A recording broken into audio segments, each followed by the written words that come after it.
Implantation, क्या लिखा हुआ है, इम्प्लांटेशन लिखा हुआ है। तो जब हम इसके बारे में बात करते हैं, किसके बारे में, इम्प्लांटेशन के बारे में,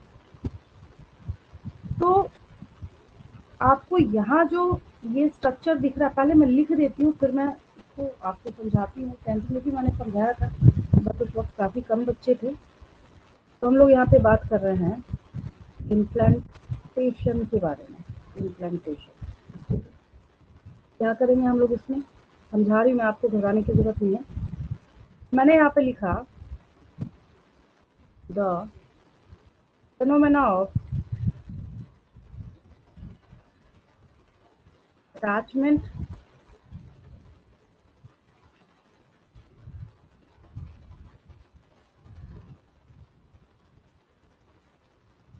ऑफ ब्लास्टोसिस।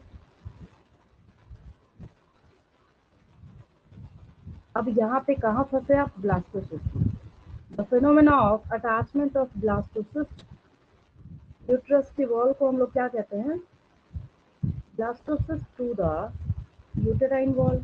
अब तो ठीक है, लेकिन हाँ, अब इम्प्लांटेशन अगर बोल दिया जाए तो अगर हम सिर्फ ऐसे डिफाइन करके छोड़ दे तो ऑब्वियसली किसी भी बच्चे को समझ नहीं आएगा। तो समझने वाली बात क्या है, तो समझेंगे ध्यान से।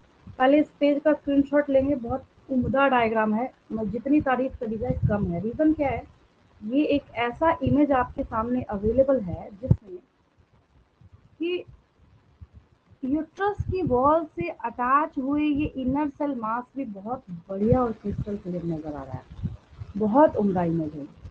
तो इसका स्क्रीनशॉट लेंगे, मैं आगे बढ़ूंगी। मैं अब इसको समझाने जा रही हूँ, मैंने तो बोल दिया बहुत आसानी से, जितना मैंने attachment of blastocyst to the uterine wall. लेकिन अब इतने से काम नहीं चलने वाला है। अब आपको ये जो आपने अभी अभी लिखा है उसको सीखना पड़ेगा। सीखना कोई छोटा काम नहीं है, पूरा प्रोसेस हम लोग बाद में पढ़ेंगे, बट हाँ, कम से कम ये स्टेटमेंट समझ आ जाए, उस लायक तो बना ही दूंगी आपको। चलिए, तो अब समझेंगे ध्यान से मैं बोल क्या रही हूँ। मैं ये बोल रही हूँ, अच्छा इतना तो पहचानते हैं ना, ये फीमेल रिप्रोडक्टिव पार्ट है या नहीं, इतना तो पहचानते हैं ना। Yes ma'am. हाँ, मैं आगे एक्सप्लेन करूंगी, अलग से पढ़ना है आपको। हाँ, इतना तो पता है, ठीक है, वेरी गुड। ये जो आपको यहाँ से लेके यहाँ तक का ये जो पार्ट दिख रहा है ना, दैट इज फैलोपियन ट्यूब। ठीक है, अब कहानी क्या है तो सुनिए ध्यान से। ये ओवरी है, ये दिस इज ओवरी। ठीक है, हुआ ऐसा कि ओवरी ने ओवम बना के रिलीज किया। ओवम को ही oocyte कहते हैं। ऊ जहाँ भी आएगा, ओ ओवम, साइट में सेल, ओवम को ही oocyte कहते हैं। घबराने की जरूरत नहीं है कि ये मैम बोल तो रही है ओवम, बट यहाँ लिखा oocyte है। ओवम रिलीज हुआ, स्पर्म ने ओवम के साथ फर्टिलाइज किया। एक और यहाँ पे जाइगोट बनना चाहिए था, यूनिसेलर, बट आपको पता है, ठीक है।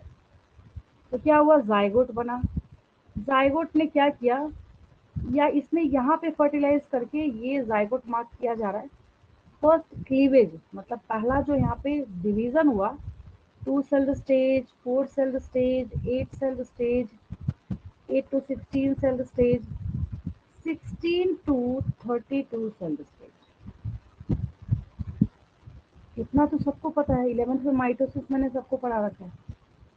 जाइगोट बनने के यस बाद मैम। आपकी जो इतनी बड़ी मल्टी सेलुलर बॉडी बनी है, the one and only mitosis is responsible for that size of your body.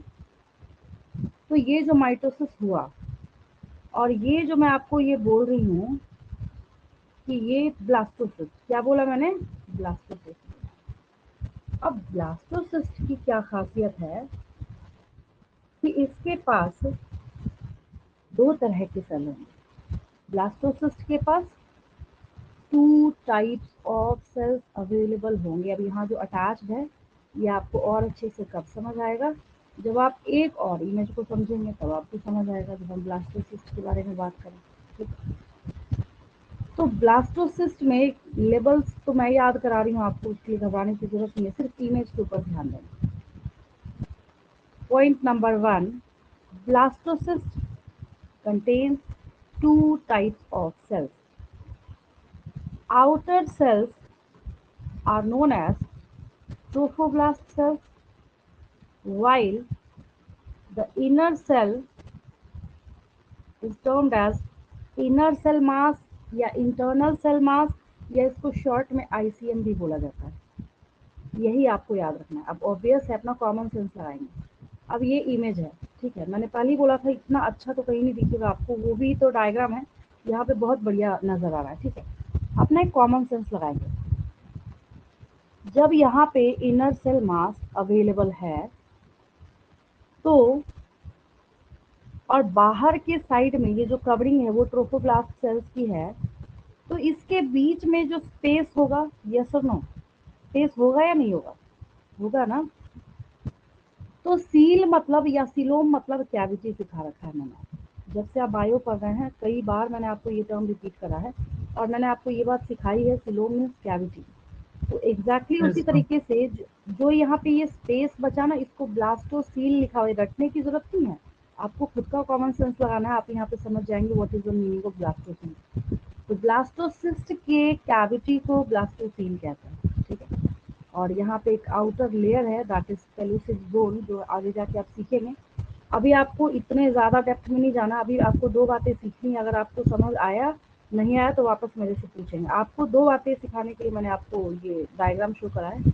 Point number 1, the outer layer is trophoblast cell and the inner layer is inner cell mass. इतना समझ आया कि नहीं आया? बस दो ही चीज़ आपको सीखनी है। समझ आया?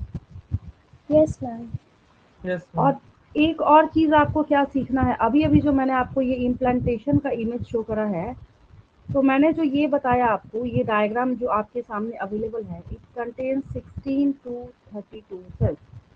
तो आपसे क्वेश्चन पूछा जाता है कि how many cells are there in blastocyst. आपको ऑप्शन में लिखा रहेगा 8 to 16, 4 to 8, 2 to 4, 16 to 32। किसको मार्क करेंगे? 16 to 32 किसको मार्क करेंगे? 16 to 32, ठीक है। तो मैंने यहाँ पे क्या बोला, the phenomena of attachment of blastocyst to the uterine wall.